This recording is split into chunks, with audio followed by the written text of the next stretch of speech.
How are y'all doing today? It's your host, SchuZ Schumaker, and today I'm being joined by a former top 35 ranked recruit. He was a former four-star and has been at Villanova the past 3 years. He's become well known as one of the best shooters in all the country. He is also now the newest member of Syracuse after transferring this past spring, and that's Collin Swider.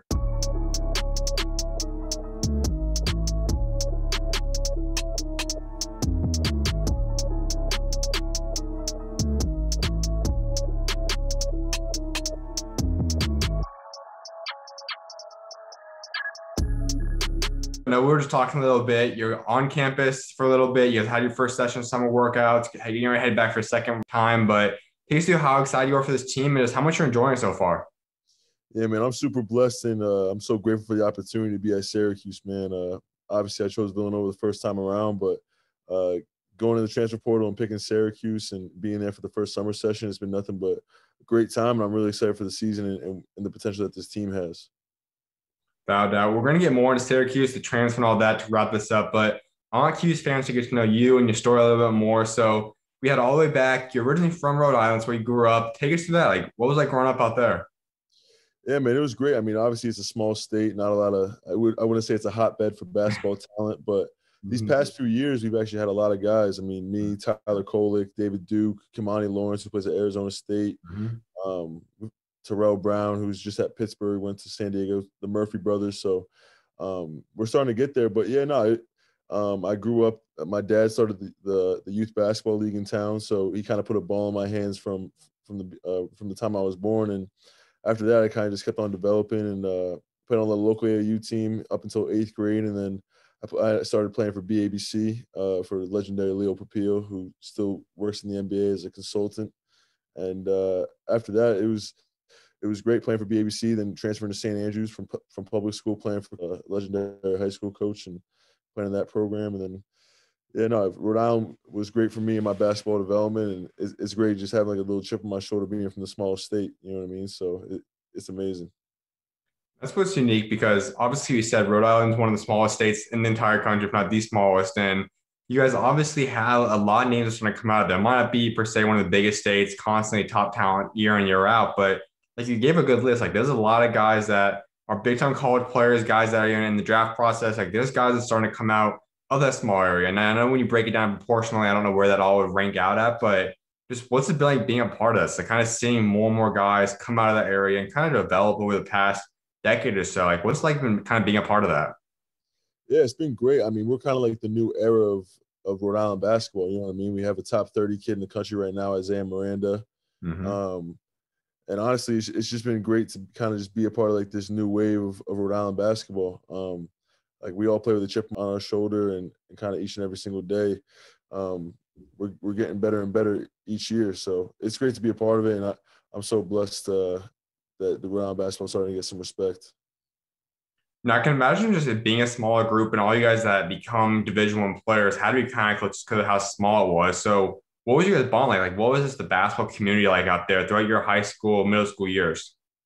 Yeah, I mean, Rhode Island, like it's amazing, man, because we're all just from 30, 40 minutes away from each other. You know what I mean? It's not like we're across the state or 6 hours away from each other. I mean, it's a really tight-knit community. So anyone who makes it out and anyone who's coming up, David, myself, Tyler, we were really starting to like make sure these guys know what's going on because no one's really seen that path before. I mean, Ricky Lito was obviously a person to make it to the league, and same thing with Mike Carter Williams from St. Andrews. Not from Rhode Island, but he kind of went through like that little pipeline. So we're starting to have more and more guys kind of like make it to big time college basketball and make it out. So it's exciting to be a part of this era, and hopefully my little brother and his class can continue it. You know what I mean? And who are some of the guys that you would say you kind of like when you do go up against these guys, like when you're playing against anyone from like Kamani, like any of these guys, different players, what is that like? Like just getting on the court, matching up against someone that you grew up with. What are those games like? Yeah, it's been so cool to play, obviously, against Providence, my hometown team at Villanova, but playing against David in high school, when we played in Rhode Island high school, the NEPSAC, playing at a high level there, and then obviously he was a top-level recruit as well, and then being able to play against him at Providence it's been great, man. It's just another local Rhode Island guy who we've both been through the ranks, you know what I mean, playing for local AAU teams and then obviously making it to the high levels of college basketball. And then he's continued it going through the NBA draft process. So it's been amazing to watch him play and see him succeed. And then all the other guys, I mean, we're just trying to get to that point as well. You know what I mean? And I think David, myself, like I said, Tyler, I think, and all the other guys who have made it, I think we're doing a great job of just showing everybody the route. You know what I mean? And I think that's been a really encouraging part of Rhode Island basketball. Now we're gonna go through this journey kind of step by step, but overall, like you said, there's not too many guys that become a high level player out of high school from Rhode Island just because there's not as much media attention, it's not all that kind of stuff happening for you. But you did that. You became a top 35 type prospect. You became a guy who plays in the Jordan Brand Classic game, like Hoop Summit. Like you got all these different accolades and awards that very few guys from Rhode Island can say they have done coming out of high school. So how did you manage to do that? Like, how did you manage to get the spotlight and perform at that level and become this notable high school prospect? We're not coming from a big market area. Man, like I never really thought about it when I was in the moment. You know what I mean? Mm-hmm. Obviously, going to St. Andrews helped a lot, playing for a really good high school coach and a really good high school program in St. Andrews.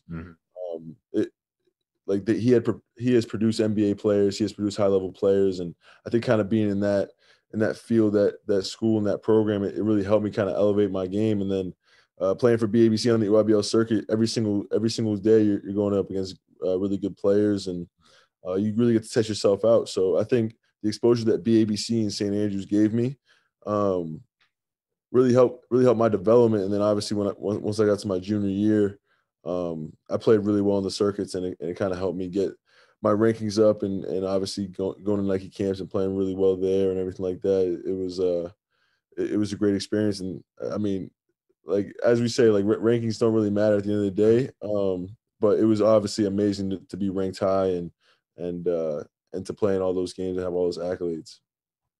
But you go into your family a little bit too, because you have basketball pretty much brung in your blood. It's kind of been part of you and your family. Your mom played in New Hampshire. Your dad played a little bit at Fordham. Even going back further than that, your grandma played at Rhode Island. What was that like? Just growing up in a family that knows this game, has lived this game. Like, what was that like?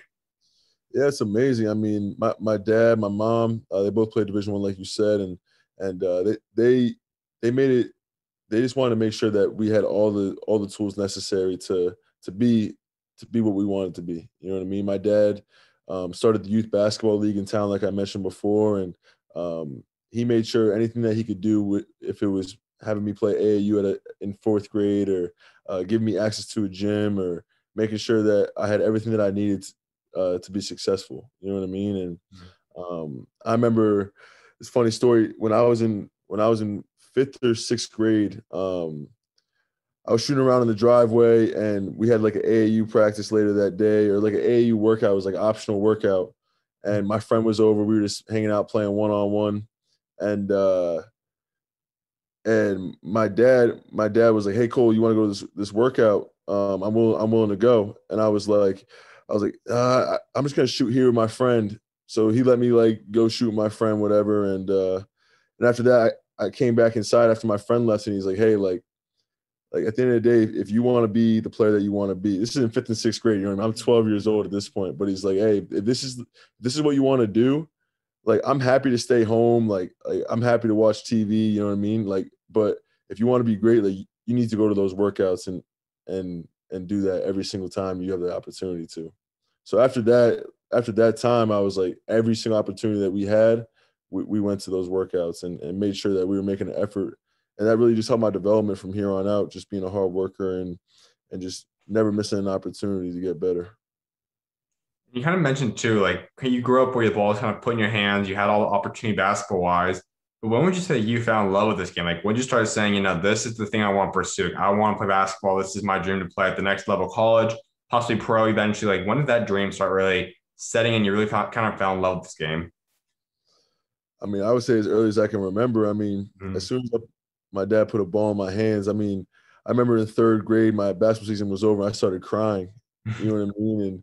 And after that's when I really knew like this is what I wanted to do, because like I played three sports up until high school, and whenever I was playing baseball or football, I was always just thinking about basketball. So obviously it helps when your parents were also good at the sport and you have the height and the size and the ability to do that. You know what I mean? And that's why I'm just blessed. I love this game, and I just want to play it for as long as I can.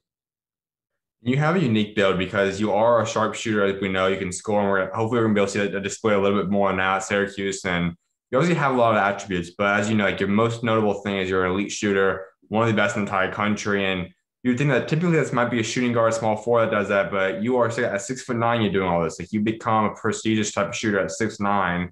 How have you learned to grow into that? Because it's just become something more in the past couple of years that is more notable for big type guys to shoot. So what kind of established that in you? Like, how did you become an elite shooter while being guys at 6'9" might not always have been an elite shooter growing up?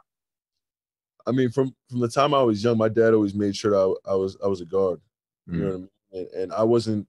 I was probably one of the taller people in my grade growing up, but he always made sure that I was the point guard. I was dribbling the ball up the court and making sure I wasn't getting labeled to a big guy, because that's what he was when he was growing up. He was tall, and they kind of just put him on the block and made him play big man position. But he always made sure that my skills were developing, so when I did get to the size, that I would be unique and I would have an opportunity to play at a really high level. And I mean, our dreams have both been for me to make it to the NBA since I was for however long I can remember. So I think him doing that from a young age, and obviously just developing my shot, and obviously to be a great shooter you have to put in a lot of extra time, a lot of hard work. So I think the combination of my dad making sure that I was a guard growing up, and I wasn't just put on the block, and then him just developing my shot from a young age. I think those two things went hand in hand, and then I grew to be 6'9". So I was lucky enough to be 6'9", and then have those guard skills, and just become an all around player. So have you always been taller than the typical guy, or was it like one big growth spurt at some point, or how did you ultimately get to the 6'9" height? Yeah, I grew casually. So like in Mhm. eighth grade I was like 5'10". Ninth grade I was 6'1". I repeated my ninth grade year. I grew to like 6'4", then like 6'6" as a sophomore, 6'8" as a junior, and then I've grown like an inch since then. So um, it was just gradual. You know what I mean? My brother right now, he was 5'5" last year at the beginning of quarantine. He's 6 foot now. So he's going through a crazy growth spurt right now. So, and then my little sister, same thing. She grew like 4 inches in like 7, 8 months. So I don't know. I just grew gradually, and I think it was great for me because I still had control of my body when it came to dribbling the basketball and shooting the basketball. You mentioned your brother also is up and coming too. So what's this been like having that like someone else is kind of following in your footsteps, really the family footsteps in terms of basketball? What's it been like seeing that, and also how have you kind of helped him like develop into who he's becoming? Yeah, when he was younger, man, he all he knew was that, like, what I did, he thought it was normal. You know what I mean? Just being from Rhode Island and going to St. Andrews, being the all-time leading scorer there, and then playing the Jordan Brand game and hanging out with Zion and Sharif O'Neal and all these guys. Like he really thought it was normal. You know what I mean? And he was young at that point, but now he's really starting to realize how much work you have to put into it, how much it takes to be a really good player and to be a high level player. And I think he's playing for Expressions Elite right now in the made hoop circuit, and he's starting to get a lot better. And I'm proud of him because he's starting to really put in the work, and know it's not just going to be given to him. Mhm. But it's definitely interesting because I never had like someone to look up to and just think it was Mhm. like, I never thought those things were attainable or possible. You know what I mean? So I think he's really starting to get it now, and I think he's gonna be really good and a name to watch out for in the next coming years. Was heading to your high school career, and like you said, you ultimately at the end of the day go down as St. Andrews ultimately leading scorer, which is not an easy feat, as a lot of great players come from that school. But just walk us through your high school career overall for a little bit. Like you have had obviously ups and downs. You eventually blew up to become the top rated prospect and all that. Just take us through kind of the overview. Like, take us through your high school career. Yeah, so my freshman year, I went to Portsmouth High School, the local public school, and it was good, man. It was a good time, and I played 1 year there. I played well, but Rhode Island public high school basketball isn't like the best competition. We were also in Division two. So after my freshman year, I decided to go to St. Andrews, which is obviously, like I've said before, talking to you earlier, is just one of the most prestigious programs in New England when it comes to producing high level players. And Coach Hart recruited me. I went there, and um, after that, just each year I just continue to get better and better. My freshman year, played a little bit, was still growing into my body. My sophomore year was when I really took that next step and became the team's leading scorer as a sophomore, and started to play at a high level against obviously a lot of NBA players in the NEPSAC and everything like that. then junior year and senior year it was really my team. And I was so blessed to play for Coach Hart those 4 years and learn under him. And he really set me up. And then also during that time I was playing for babc, playing for Leo Papil and his program and my coach Sean Brown. So during those times, man, it was just a lot of time in the gym and just trying to get better each and every day.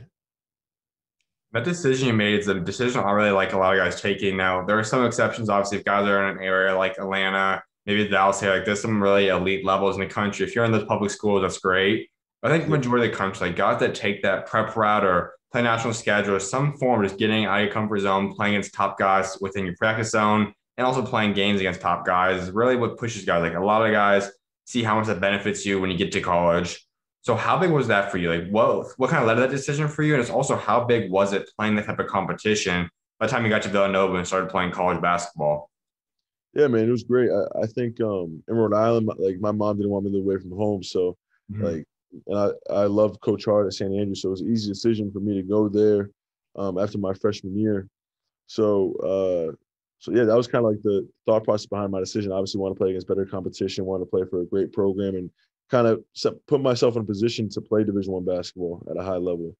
And there was no better place to do that than St. Andrews. But I think it was really big in my development playing against that level of competition as a freshman. Playing against, we had 5 D1 guys my freshman year, 6 D1 guys in my sophomore year, and then each year after that, it was kind of we had like 4 or 5 each year. So I think it was really big in my development, just being able to play against those top level guys and really test myself each and every day. Um, I think there's no better determining thing of how much better you're getting until you're playing against someone's better than you. You know what I mean? And really stacking yourself up. And I think St. Andrews was the best place for me to kind of develop and be that guy. I read a little bit about your journey to there. So I believe it was like a 45-minute bus ride to there. And then you also have that on the way back as well. So you're pretty much going there from about 5:30 to 7:30, 8 o'clock at night each day. How did you take that in? I know that can get tiring for some guys. How did you kind of adjust to that schedule through high school? Yeah, man. I mean, I just loved it so much. I just loved going to school and just playing at that high level. So I was willing to do whatever it took. And um, I it was a great experience just going to St. Andrews and going through that and just kind of growing. I mean, riding the public bus at 14 and kind of just growing through that aspect. I thought it was it was amazing, man. I wouldn't change it for anything. But it could be get long some days. You're up late doing homework and then you got to wake up early again. But a lot of guys have done that to get to where they want to be. So I'm not special or anything like that. Now, as you mentioned, there's many great Division One players you play with over your career there. Your second year out there is two other guys that kind of helped lead the team alongside you, Aaron Wheeler, Terrell Brown. What was it like playing with those two guys?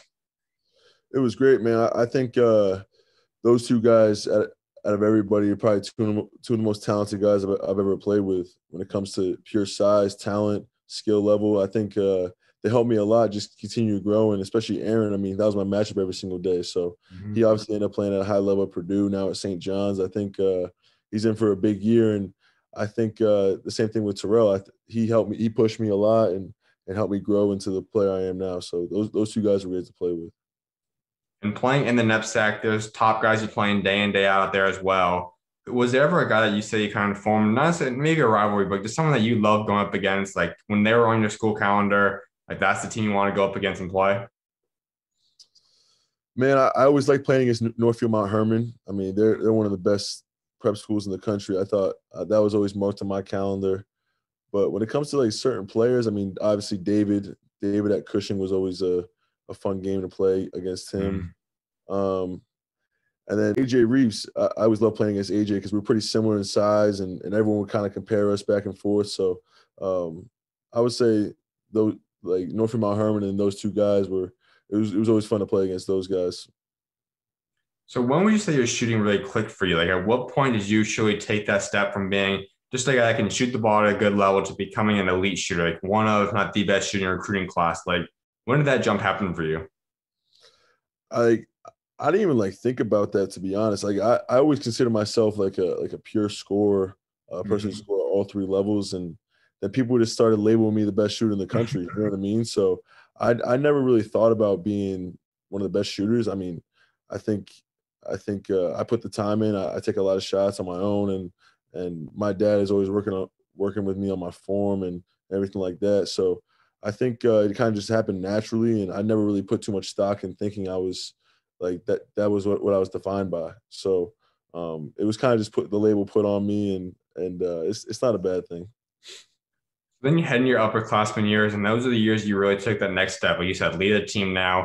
You saw up having 26 and a half your junior season. Still a great overall team record too. Walk us that year though, like what led to that jump? Like what led to all of a sudden becoming one of the top scorers and one of those top leading point per game guys in the entire country, and especially in the knapsack?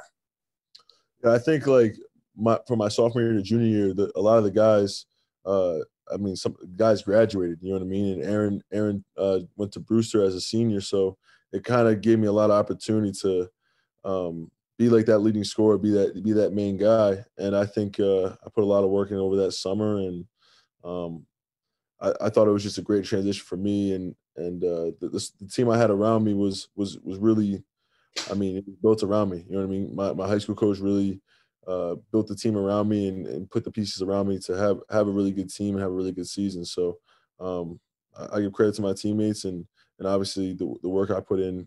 Like it was no mistake the jump I made. That senior, you take another huge jump. You guys have 25-7 record. You average 31 points a game now. Walk us through that year. Like, what was that senior year like? And also becoming the all-time leading scorer. So, what was all that like happening in your senior year?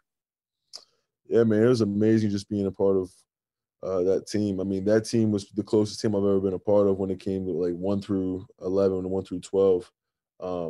Bunch of great guys in that team. My best friends still to this day were on that team. So it was a fun year, and I also got to play with Bryson Goodine at that point, and he was and and he really like broke out of his shell that year and became a really great player. So that year was amazing, and we lost a tough game to Tilton in the championship, but besides that, it was the best year of basketball I've ever played. I can imagine that breaking the school all-time leading scoring record had to be a huge accomplishment for you. Was that something that you were kind of tracking in the back of your head? Like, were you always looking at how many points away you were from that? Or just take us through what it was like ultimately breaking that record and just what it was like kind of leading up to that point. I mean, honestly, I never really thought it was possible because of the great players that were at St. Andrews. You know what I mean? Tony Robertson was a top 10 player in his high school class.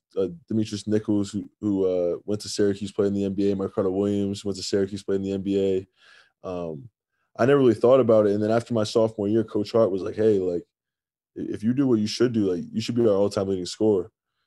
Then I had a big junior year, and he's like, all right, like, all you have to do is score. I think it was like 500 points your senior year, and he's like, that's like 20 points a game. So if you do that, then you'll be the leading scorer. But yeah, no, I never really thought about it. I never really thought about me being the all-time leading scorer. It just kind of happened naturally, and I'm just so blessed to be able to play for a coach that really let me play and gave me the most confidence to go out there and just play with a free mind and just go out there and score. It kind of jumps a little bit ahead, but obviously we'll get more into transfer stuff in a little bit. And over the past 3 years, you've had become a really good rotational guy at Villanova. You became a great shooter as well, continued that. But as you said, clearly you just averaged 30 points a game in high school, also 26 the other year, and probably won't be averaging 30 per se at Syracuse. But could we see a lot more scoring action? Like, could we see you doing a lot more just overall just scoring ability rather than just pure shooting at Syracuse now? Yeah, man. Like I can't wait. I can't wait. I mean, I don't want to like say too much or make false promises, but uh, that's what I'm hoping for. And I think all the pieces are in place for me to do those things. So I'm just gonna keep working every single day, and hopefully, I mean, nothing's given. So I'm just gonna go out there and work every single day, and you'll be seeing a lot more this year. Well, let's get into some of those other big high school stuff before going to Villanova. And one of those was the Jordan Brand Classic game, one of those like iconic high school events you could be a part of, right through McDonald's All-American and stuff like that. So what was that like? Like you get nominated, you get to go be a part of that. Just what was that like? Yeah, it was fun. It was a great event to be a part of, and honestly, it was truly an honor. I mean, I wasn't eligible to be in the McDonald's game, so being at the Jordan Brand Classic was a huge thing for me. And being alongside all those guys, I went to camps with those guys. I had been around, played well around those guys, so My biggest thing was just trying to gain their respect and show I belong there. You know what I mean? And I played well. I played well in those events, and um, it just really gave me the confidence that I'm that type of player, and I can do it at a high level. So the Jordan Brand Classic was an amazing experience, and I got to hang out and get close with a bunch of the guys there. You also were part of Nike Hoop Summit. Take us through that a little bit. Yeah, no, it's funny. I was a late addition to Hoop Summit, so Mhm. um, I wasn't on the original roster. I wasn't even invited to the mini camp that happened earlier that fall. So I played well in the Jordan Brand Classic. Then I get a call when I get back to my high school. It's like, hey, like we're gonna buy you a plane ticket to come out to Oregon. Can you hop on a flight later today and come out? And I was like, yeah, you know what I mean? Like that's an amazing opportunity. Mhm. And I went out there and I was able to play like three. It was like a 3 or 4 day thing, and I obviously got to play in the Hoop Summit, which was an amazing experience. My first time really playing in front of a real crowd. I think there was like 10,000, 11,000 people there. So that was a great experience, and be able to play alongside guys like Darius Baisley and Darius Garland and Romeo Langford and guys like that. It was a great experience. So out of every guy you went up against, whether it be Nike Hoop Summit or Jordan Brand Classic, who's your favorite guy to go up against? That's tough, man. There's so many great players. I loved playing with Andrew Nemhard there. I thought he was really, really good. But in terms of pure talent, I thought obviously RJ Barrett was one of a kind. And I thought that Cam Reddish was very, very talented. I thought he was great. And then I thought Romeo Langford was so talented. Like he would just be like he just looked it was so effortless out there. So I'll say those three guys were great to play with and play against. Let's go to this recruiting process because you ultimately do choose Villanova, as we all know, and you guys have a top 10 recruiting class. Obviously, that year you guys have the number one with Duke and Zion, all of them, but you guys are a little bit behind that. A still great recruiting class with JQ, who had his little journey to get to Villanova. Yourself, you have Brandon Slater, you got Saddiq Bey, who obviously already is an NBA doing his thing out there at Detroit. How does this whole recruiting class come together? Like, just what was like putting this together, and how did you guys all become freshmen at Villanova together? Yeah, I mean Brandon Slater we committed pretty early in the recruiting process, and obviously me and Brandon were close. I liked Brandon, and I kind of I mean obviously I chose Villanova, so like I felt comfortable with my decision and chose Villanova, and then my next target was JQ. Um, JQ JQ obviously chose Arizona first, but um, obviously after everything happened, like Villanova was like the number one school on his radar to commit to. So we obviously got him, and then Saddiq actually came in like the middle of summer session one. He had decommitted from NC State, and like it was crazy because we didn't even think that he was going to be a part of our freshman class. So it was literally June 15th. I remember of the first session, and I I saw on like Twitter or something that we offered a kid named Saddiq Bey, and I played against him in the Capital Classic, and I remember he was pretty good, and I was like, oh, we got to get this guy. So he already used up all his official visits, so he came for an unofficial visit, played with us, and then committed the next day. It was random, you know what I mean? Because we were having visits from like kids who were like 2 years away from coming to us, and then Saddiq literally came and decided to commit. So it Mhm. was crazy. And then Saddiq ended up being an unbelievable player. But yeah, it kind of just worked out like that. We thought it was going to be a 3-man class, and then it ended up being all four of us. And it was a blessing to have Saddiq come in because that ended up being my closest friend. That's the unique story he's got. And God's also got a different story and path for everyone in terms of making that final jump everyone wants to. And his is unique because he wasn't a top ranked guy in the country. He was right outside top 100 on 247. I don't think he was on ESPN top 100, but he obviously is a guy that spent only 2 years out there in college, did his thing, and is now first team all rookie in the NBA. Just what was it like just seeing him develop? And did you think he was that special? Like when you first started seeing him, did you think he's a guy that could be a first team all rookie NBA selection in just 2 years? I thought right when he came in, he had a college ready body, and Mhm. he played defense at a very high level. And Coach Wright like prides his teams on being great defensive teams. So I knew he had that going for him, and I knew that he um, would would be like he could be a big piece on our team. But I didn't know how good he would be as a freshman. Um, like obviously his freshman year, he was playing alongside. I mean, we were all playing alongside Phil Booth and Eric Pascal, who are amazing college players, and even like Eric's having a great pro career so far. Mhm. So Saddiq kind of had to take a backseat to them on the offensive side, but when it came to everything else, he's such a hard worker, and he was doing things for our team to just help us win. And I knew after his freshman year, like it was his team. You know what I mean? It was him and Collin Gillespie's team, and he really took that next step, and he's one of the hardest workers I've ever seen in my life. So it was great to be with him, be a part of his journey, and obviously he's doing great things in the NBA, and that's everything earned. Like he took no shortcuts, and he everything that you see, like he's earned, and he's going to continue to keep on getting better and become a great player in the NBA.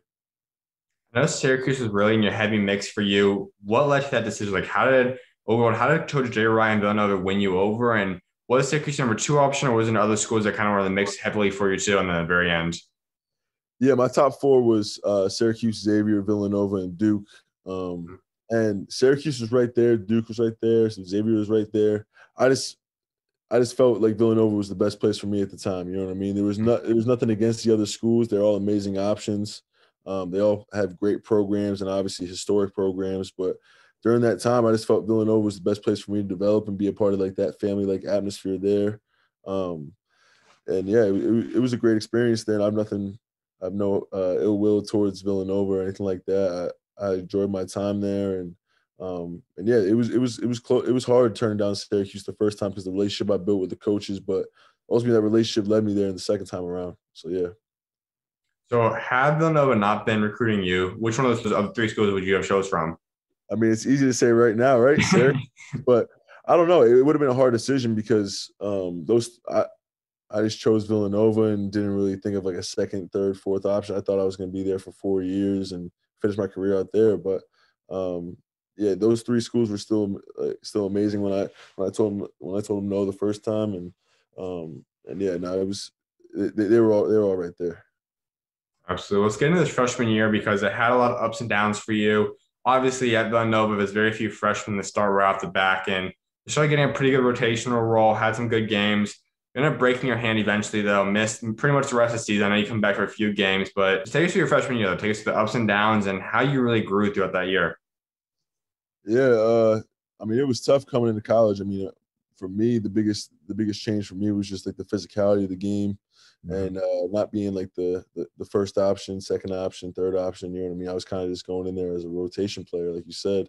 But it was a big adjustment for me, just and also on the defensive side, and kind of adjusting on that aspect. So my freshman year was just a big learning year for me, and obviously breaking my hand, uh, it really made me appreciate the game and just go from there and just keep on wanting to develop and get better. How did you take that in? Because you just came off of scoring nearly 3,000 points over 4 years. You've been, like you said, a number one, maybe even number two or three option for your entire career. Now you're coming off the bench, something you're not really used to, haven't done in a very, very long time, if ever. How did you personally take that in? Was it challenging? Did you kind of understand it? Like, how did you take that in?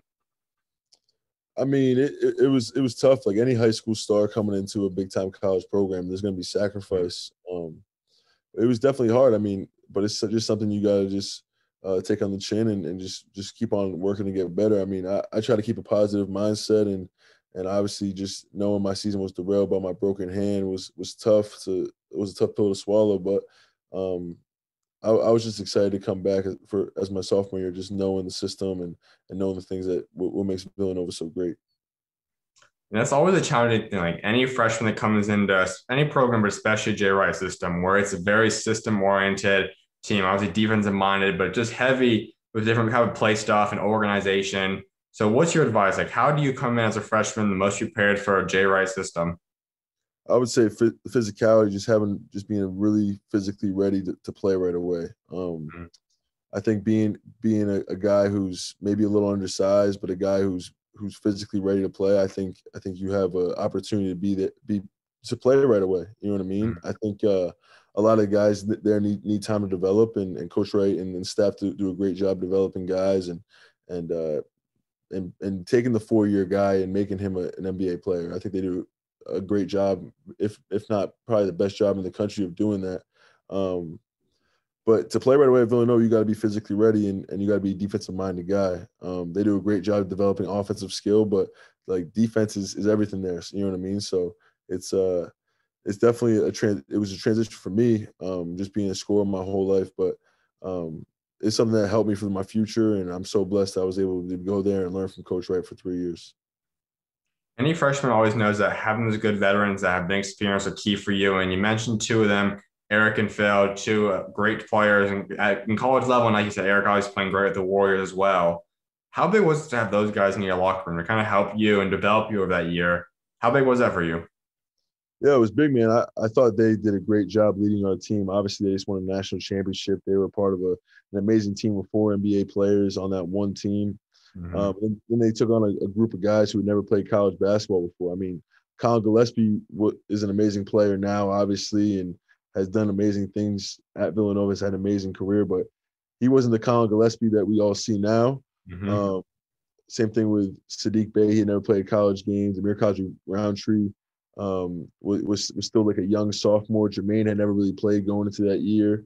Myself coming in, JQ never playing college basketball. So they went from having probably the most experienced team in college basketball to having the least experienced team in college basketball besides those two guys. They did a great job, like never getting frustrated with us, always keeping a positive mindset, always keeping us ready. And Phil was really big in my development just because how hard he worked, and I got to see it firsthand each and every day what it took to be a great player. And he had a magical senior season, and obviously they led us to a Big East championship. So they were huge for my development and just seeing what it took to be a great player.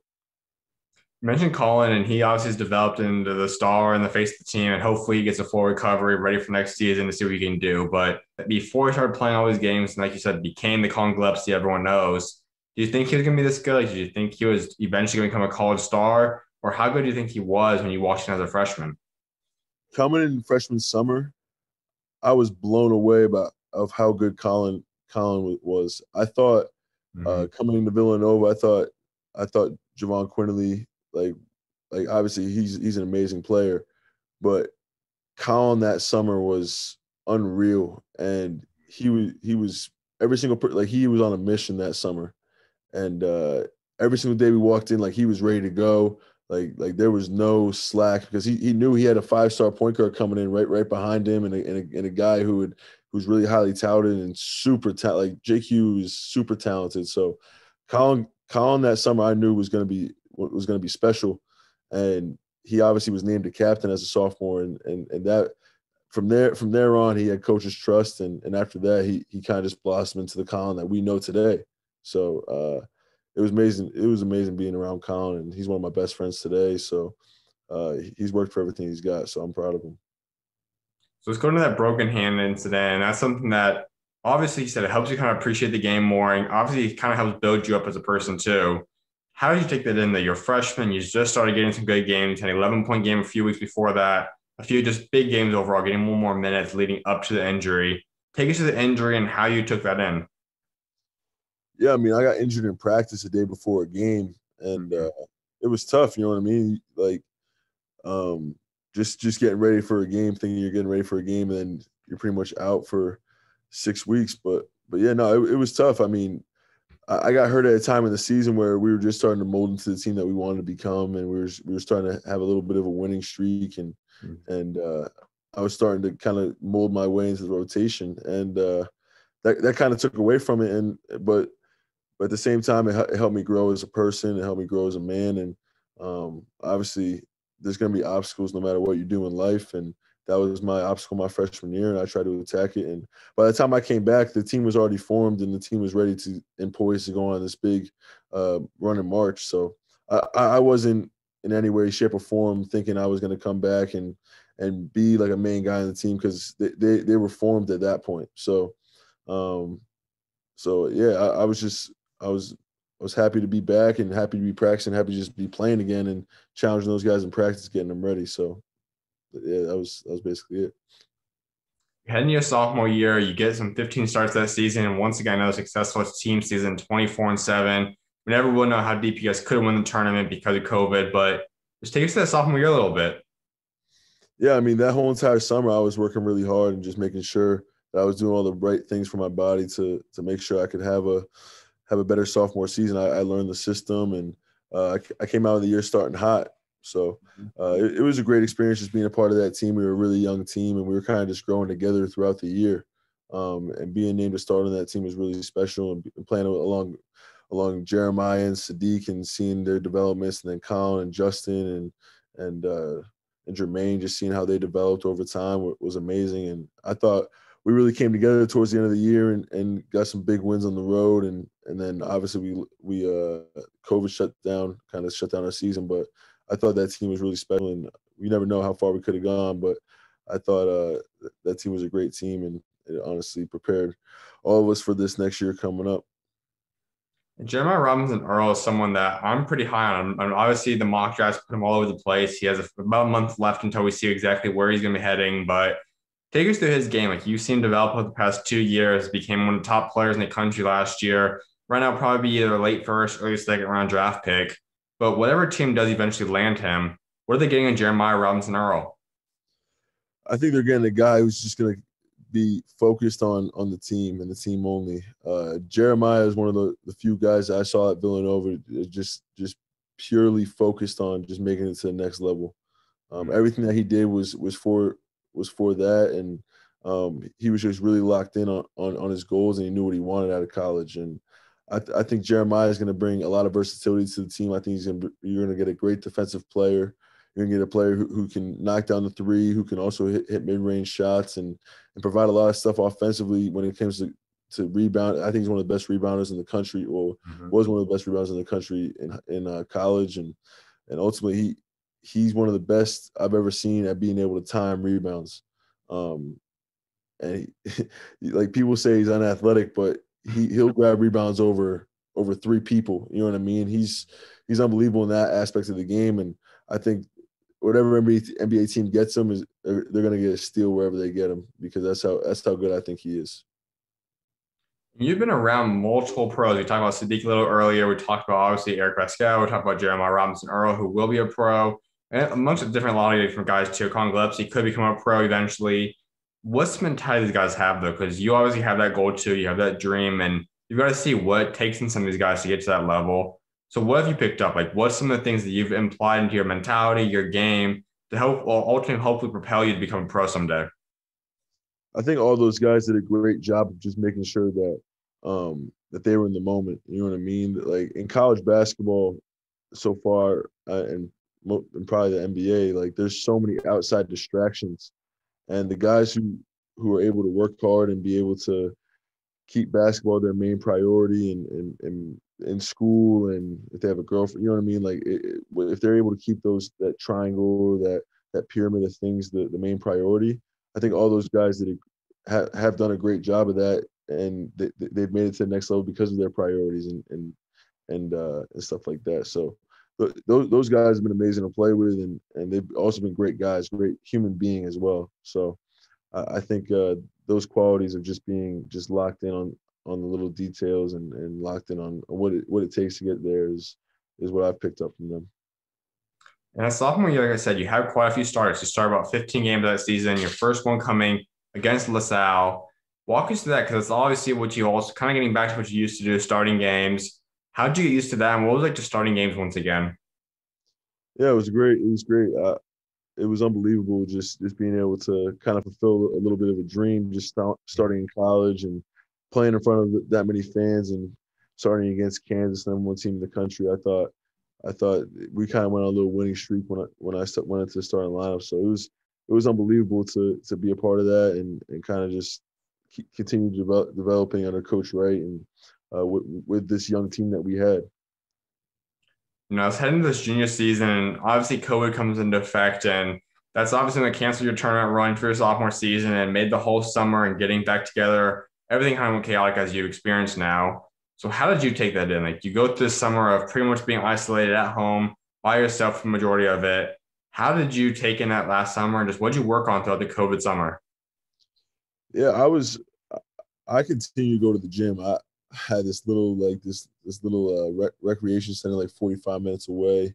that I was able to get into and be able to just continue my development and just working hard and getting shots up and doing all the weightlifting stuff. And I have a really good strength coach back home, so we were literally working out in his basement and doing whatever we could, working out in the track, doing whatever we could just to stay in shape and get my body ready for when I went back. And I thought last summer I improved a lot, and I was able to really take advantage of the summer. And yeah, it was obviously weird not being at school, not being on the guys, and not getting like that 5-on-5 action that maybe I would have gotten if I was at school. But honestly, it was a great experience being home and just being around for a whole summer, because it's my first time being home in a while. So it was a great experience. How about the day-to-day life of the season? You guys getting tested? Some guys, I'm not sure exactly what your schedule was. I know some guys were 2 or 3 times a week, some was every day. You're going through that. You have all the protocols in place. Just how did you get used to this past season dealing with the pandemic? I mean, I don't think anybody got used to it. I think we just kind of got through it. You know what I mean? I think the biggest challenge for our team is that we were in a bubble the whole year. So obviously we weren't seeing anybody else outside of our teammates and coaches, and we were just grateful to be able to play. You know what I mean? I think a lot of people lost a lot of things this year, and for us to be able to play was a blessing, and it kind of gave people hope again. You know what I mean? And hopefully that COVID is pretty much over now, and we can look at in the past. But it was tough, man. I have nothing but good things to say about Villanova and how they treated the whole entire COVID situation. But it was definitely tough, and it was definitely an experience that I will never forget. And I'm so blessed that I was able to do it with the group of guys that we had, and kind of create the brothership and the brotherhood and friendship that we did over this past year. Now, how did you take this past season for you personally? Because we just talked about your sophomore season was pretty solid. You got some starts that year. And this year, obviously, you only get 2 of them, and you still average about the same numbers. But I'm sure you kind of in your mind probably were expecting another big jump for you, at least to start more typically, get more opportunity. So how did you kind of take this year in? Yeah, man, it was a good season. You know what I mean? Like I kind of settled into a role early on, and I was just trying to do anything to help the team win. You know what I mean? And it was something that was uncomfortable for me at first, and it was something that I wasn't expecting. But as the season went on, I was just trying to be the best team player and the best player for my team as I could be. You know what I mean? If I was getting 16 minutes or if I was getting 28 minutes, I just wanted to be out there and helping my team win. And at times it can be frustrating for every player in college basketball, not just me. But um, I think the situation this year was obviously unique compared to any other year, and we also had 5 players. I was kind of the sixth man this year. We had 5 players who were great players in their own right. So there was no complaining from me, um, but yeah, no, we were a great team, and I was blessed to be a part of that team. And that's something that's unique for a lot of guys too. Like you're a guy that not a lot of guys in the situation would really be okay with it to the sense of still kind of being positive from the public view at least. Like you're a guy that people didn't really notice that you weren't necessarily completely happy. I mean, obviously you could probably look through it and say, okay, you probably should be starting. He'd be a starter in most teams. But you kind of just bought in. You went out there, you still had big shots for the team. You still played a critical role in the Sweet 16 type team.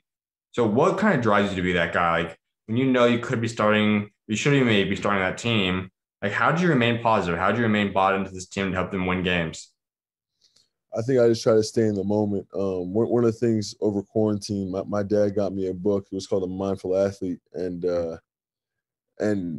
just try not to focus on all the outside noise and just try and just lock in. You know what I mean? And um, me and my parents early in the season, we said like we're like let's just focus on the season, and after the season, like we're obviously gonna have to make a decision, but just try and focus every single day on what it takes to be the best player for your team as possible, and either way, you're gonna come out of this better than you were before. So I thought this year was a great learning experience for me, just being the type of player I was on the team, and honestly, I just happen to be ready every single day. Um, so yeah, I mean it's frustrating at times, as it is for a lot of players in college basketball, but um, I I wouldn't be where I am today if it wasn't for those 3 years at Villanova. So I'm blessed to be in this situation now.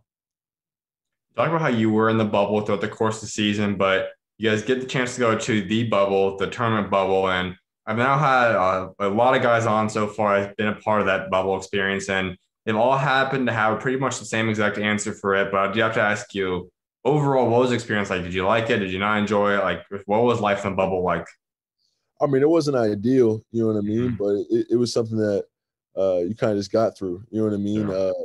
Obviously, you wanted to keep on advancing, and the teams that were the most locked in were the teams that ended up making it far. And obviously, I thought Baylor was the best team in the country all year, and they obviously showed that in the bubble. But yeah, no, it was a once in a lifetime kind of experience. But to have like some sort of normalcy of just being in the tournament after not Mhm. having it the year before, I was just blessed to finally be able to play in the tournament for real this time. So it was obviously wasn't ideal, but it was something that I wouldn't change.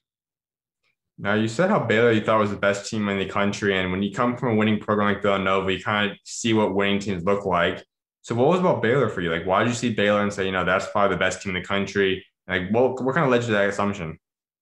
I mean, throughout the year they were playing really well, and I thought they had every single aspect of the team that you needed. You know what I mean? You had Davion Mitchell, probably the best defender in the country. You had Jared Teague, no, Maceo Teague, a Mhm. really good shooter. Jared Butler, who was a really dynamic guard, could get his own shot whenever he wanted, could really shoot the basketball.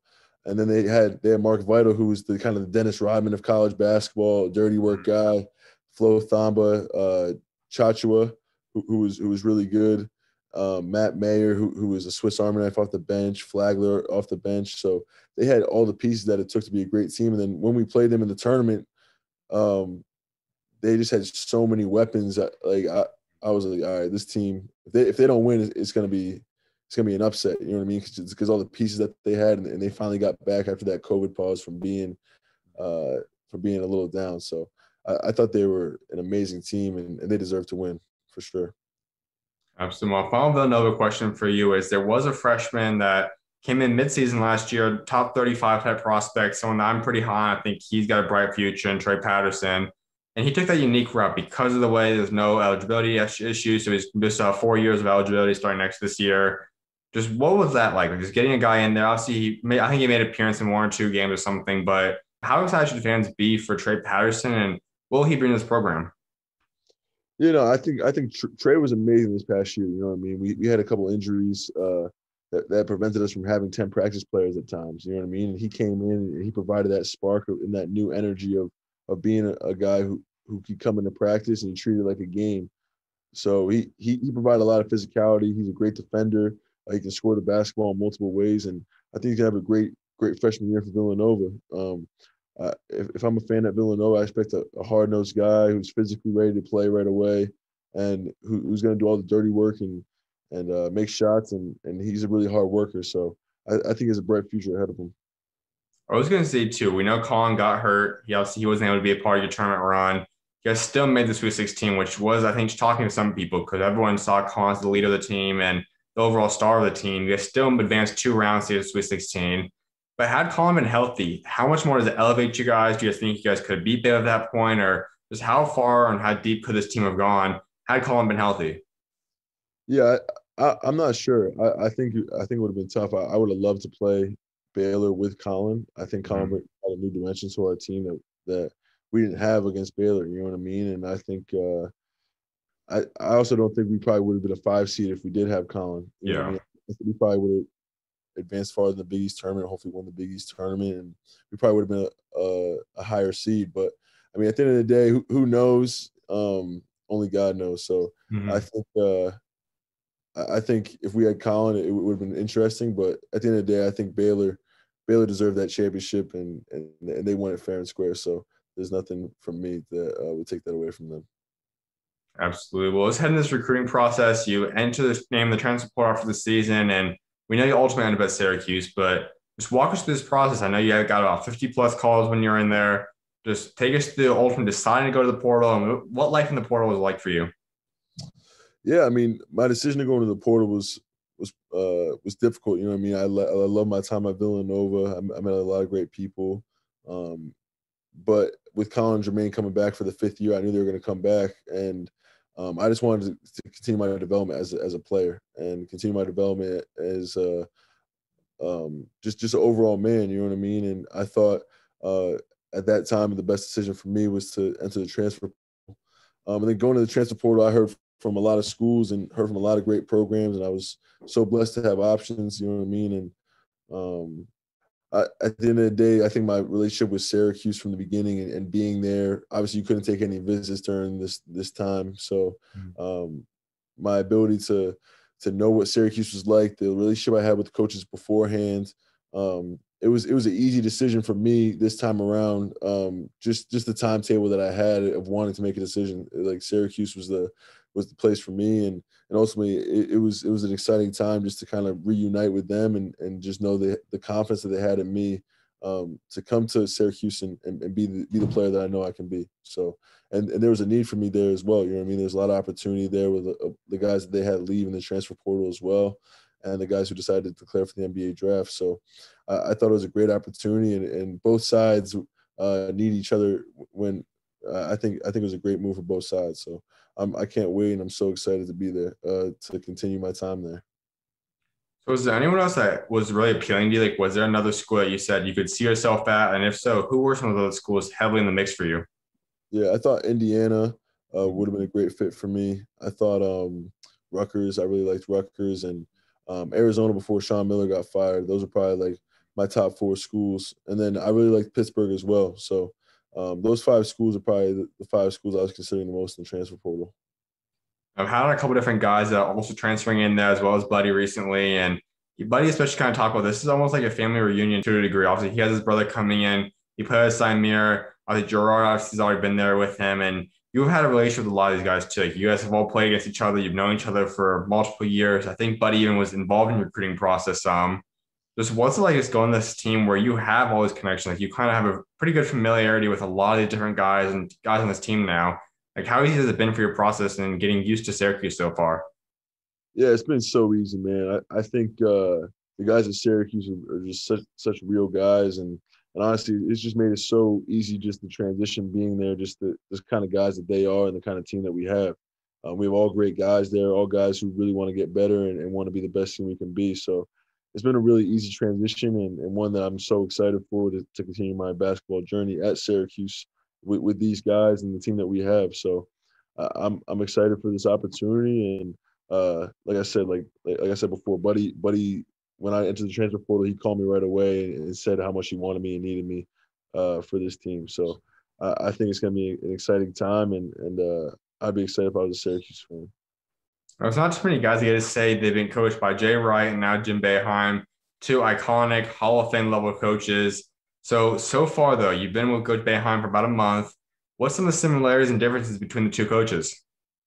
Yeah, I think Coach Boeheim does a great job of offensive mind. I think he's one of the best offensive minds in college basketball and probably in the world of basketball. You know what I mean? I think they're both great in their own aspects of being able to coach guys and be able to relate to guys. And I think they also do a great job just running their programs. You know what I mean? And I think the biggest difference that I've seen so far in this first month is Syracuse really like lets their guys be free and like it's on you. You know what I mean? They treat you like a man. They treat you like a person that they're not going to hold your hand through things. But like at the end of the day, the guys who are working hard, the guys who are in the gym, which we have all those guys now, are the guys who are going to play and the guys who are going to succeed. And Villanova, like it's it's uh it's really like everyone's going to do it. You know what I mean? And Coach Wright does a great job getting the kind of guys that will buy into a culture, buy into a system, and they're going to be there for 4 years. They're going to get a Villanova degree, and they're going to be a part of this family for life. And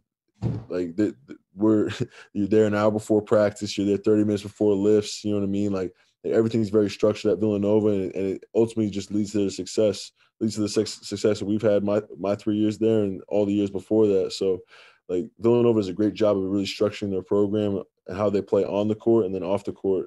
I think, I mean, I haven't really seen many programs around the country, but they probably do it better, like better or if not equal to any program in the country. And this is going to be a unique team too, because obviously they had a deep run for Syracuse last year, got hot at the right time, and a lot of guys decided to move on draft wise, transfer wise, and so there was a lot of openings. We know Gerard's obviously a great guy once again, probably running the show at point guard. buddies who we all see Buddy as, and then there's gonna be a lot of spots to fill. And I think what's the most unique is you and Buddy, especially. Like, a lot of people, like I said, look at you as a shooter because of the past 3 years, but you have a lot of same type of stuff that Buddy can do in terms of scoring, off the dribble. Obviously, still can be a great shooter. How do you think you two are in a mix? Like, you guys are pretty similar players. You're a little bit taller than him. Just walk us through that. Like, how special do you think you two can be as a duo? Yeah, I think, I mean, I I think the way we shoot the ball really helps, and it's going to help each other. You know what I mean? Teams aren't going to be able to just double team him. I mean, I think in the game against Houston, we saw a lot in a lot of the screening actions that they were doubling Buddy off of every single screen, every single stagger they were doubling him, and really making it tough for him to score. And there wasn't. They had a bunch of great players in the team last year, but they didn't have the level of shooter that would really scare the other teams. You know what I mean? I think with me on the team this year, Joe with another year under his belt, Benny Williams and Jimmy Boeheim coming in. I think that the teams aren't going to be able to do that to Buddy, and we'll make them pay if they do that. And I'm excited. You know what I mean? I think me and Buddy could be one of the best duos in the country. I think Joe could be one of the best guards in the country. I think we have great guys around us that could put us in situations for us to be really successful. So I think we have a really good team and guys who just want to be there and want to win. So I think me and Buddy can be real special. And I think we can have a real special team together. And besides the obvious guys I said, we already talked about you a little bit. We know Buddy, we know Gerard, what they can bring. Who's someone that fans should be excited about that's going to have a breakout year or even kind of come in and be big? Samir and Benny are two incoming guys.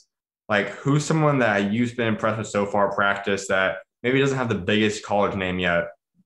Uh, I would say two guys. I would say Jesse Edwards. Jesse Mm-hmm. Edwards is poised to have a breakout year, and then I would say Samir Torrance as well. I think Samir um, has a chip on his shoulder, and being from Syracuse, he has a lot of pride in the program, and he's going to bring a lot of things to our team and program that they didn't have this past year. You know what I mean? Um, he'll be able to come in, defend at a high level, and he has really high basketball IQ. So I think he's a great fit, and ultimately he's going to be a great piece to our team. I know Coach Boeheim might not be exactly like the 4 year plan like he said that Jay Wright is, but he still typically has freshmen wait a couple years to develop into who they become. And the big spotlight name there is Benny Williams, a 5 star type caliber player. How's he looking so far, and what's he going to bring to the team this year? Yeah, Benny's great, man. Like he's been playing really well so far, and ultimately he's a hard worker. You know what I mean? He's a great attitude about getting better every single day, and I think he's going to fit in real well at Syracuse with his length and his ability to shoot the basketball. I think he's continued to get better every single day, and he's definitely made a huge jump since when he first got on campus. So I'm excited for him and excited for a lot of the guys on the team. But I think you're going to see a different one player at the beginning of the season, a different player before the season ends, just to how rapidly he gets better and just the more experience that he gets at Syracuse. He's gonna have the opportunity to have a big year and ultimately just continue that wave into his sophomore year. How about you? What are you going to bring to Syracuse this year? I think I'm just gonna bring a guy who brings it every single day. You know what I mean? I feel like I'm a perfect Syracuse player. I fit the mold perfectly of what Coach Boeheim wants, and ultimately the culture is something that I take great pride in and something I want to bring Syracuse to a place where we're back in the Sweet 16, hopefully making a deep run in the tournament. So I think that we have a great chance to be a great team, and hopefully I can be that guy that helps us get us over the edge, and we can make a Final Four and hopefully just make a deep run in the tournament. But I think I'm just going to be a guy who just brings it every single day and plays his heart out and get back to the Cole Sweater that everyone knows. Absolutely. Now, we also do know because of eligibility stuff, you technically still have 2 years eligibility left. You could also obviously graduate, move on after the season, but what are you looking in terms of that? Like, I'm sure if an NBA opportunity comes up, you're probably going to look into that heavily, but like, is there a chance we could see you at Syracuse for 2 years?